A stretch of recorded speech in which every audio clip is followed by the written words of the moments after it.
Hello and welcome back to Roll Tanks Replays with Wedge. Yay, I finally am making another episode. If you're wondering why I have a lot of episodes haven't gone up recently, especially even the Super Mario World ones, didn't go up despite the fact that I had already recorded them and edited them and everything. Our router, or no, it wasn't our router, our internet decided to go die in terms of upload speed. Our upload speed was around 0.5 when it should be 35. So long story short, it was actually on Verizon's end, so Verizon fixed the card, and now we have good upload speed, so I can actually upload videos. Amazing. Okay, good. Now to the tank. The SU-100M1. The rare Russian Tier 7.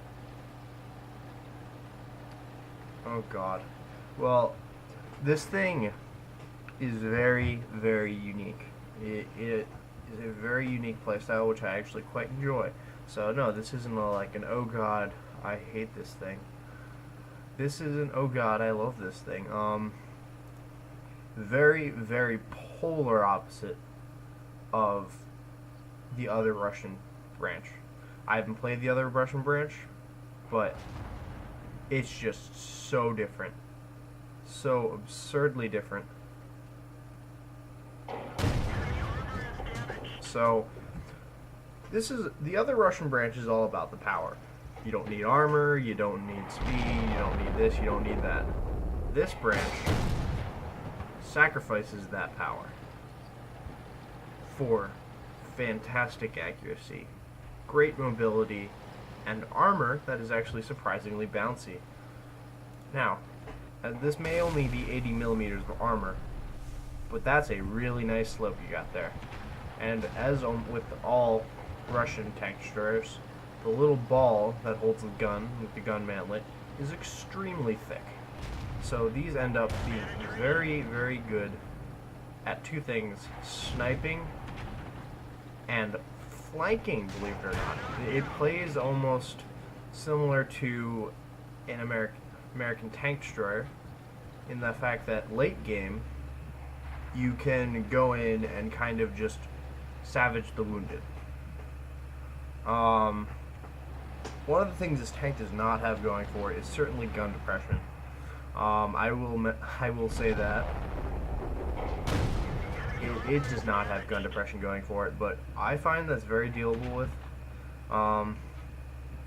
And so how am I doing so far this game? I picked up that VK3001H, who was stupid enough to charge across the field. I'm not sure why.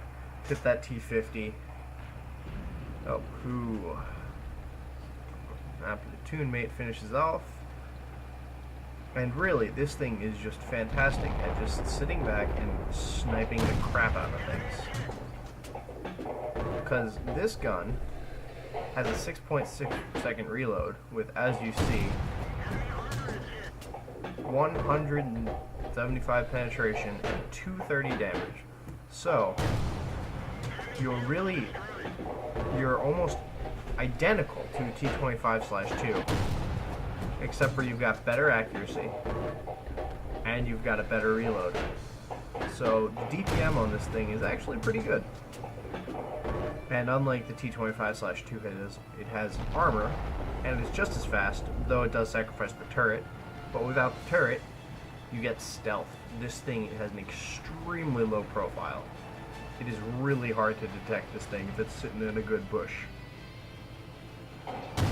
Doing well here. Took out the AMX AC-48 in the side. Now going for the Jag Tiger here. Take him out as well. It's just that the long-range shots with this gun are so easy. It is such a beautiful gun for sniping at long range. And it doesn't need alpha damage. It doesn't really need that because its rate of fire is just amazing at 6.6 seconds for that 240 damage. I really like this thing. Now, I would say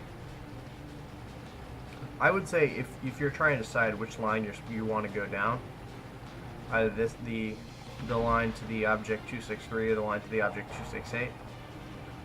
Based on this and how I've seen the other line played, I would say that if you liked the SU-85 more than the SU-100, you should go down this line. Absolutely.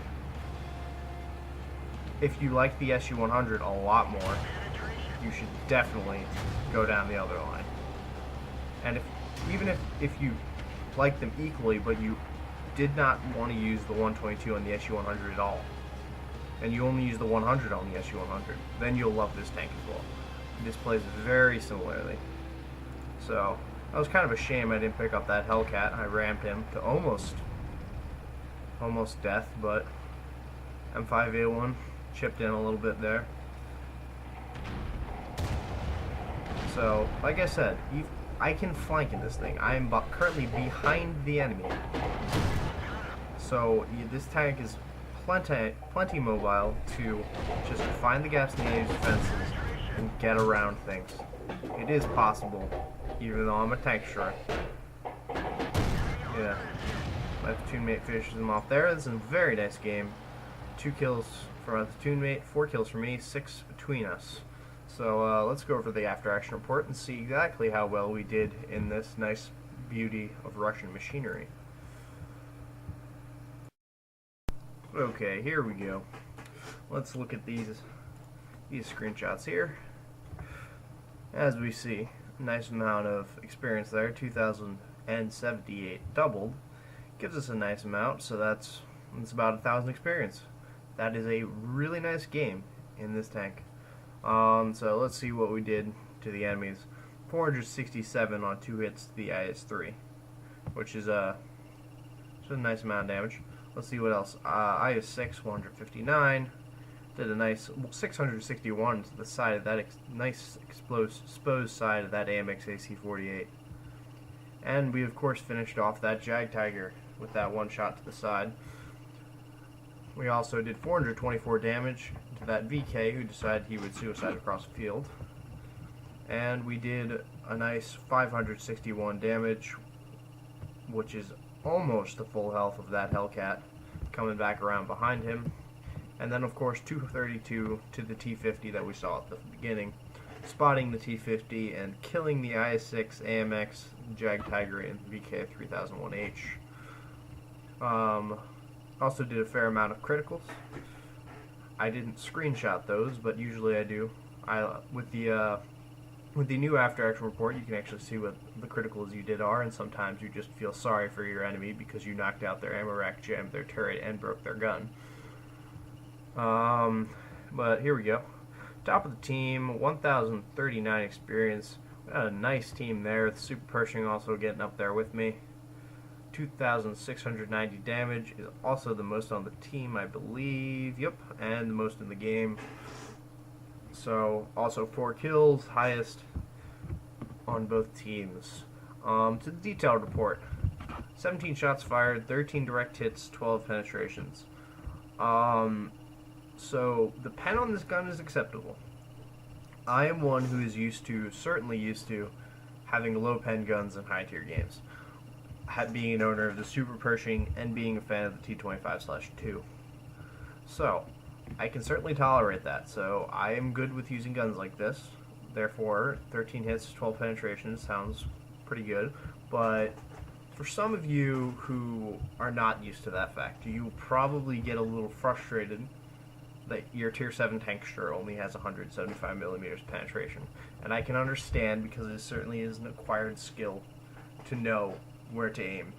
And since all of those tanks that I mentioned have about the same penetration, I know exactly what this type of gun can do. Okay, damage, 2,690 as I said earlier, nice amount of damage. Getting some good DPM out of that gun. 3 hits received, 1 penetrations, 2 bounces, and 850 potential damage received. If I had a game to show you how this thing's armor can perform in a Tier 7 game, I would, but I don't. In those games, I either did nothing or the team just was a miserable failure, and it wasn't really worth watching, a game worth saving. So Down here, enemies spotted 1, enemies damaged 7, and enemies destroyed 4. Almost got a Confederate medal there. And 302 spotting damage doesn't impact much. And despite sitting back and sniping the game, that tank is fast enough that we got 1.35 kilometers traveled just in the last section of the game. So yes, nice mobile tank, very good at sniping. It's a very polar tank. You 1 second you're sitting back at furthest range you can, hidden, just invisible in a bush, and then all of a sudden you're behind the enemy, flanking. It's a very strange playstyle, but it's a playstyle I enjoy, and it's certainly a tank I enjoy. So I hope you enjoyed this replay, and until next time.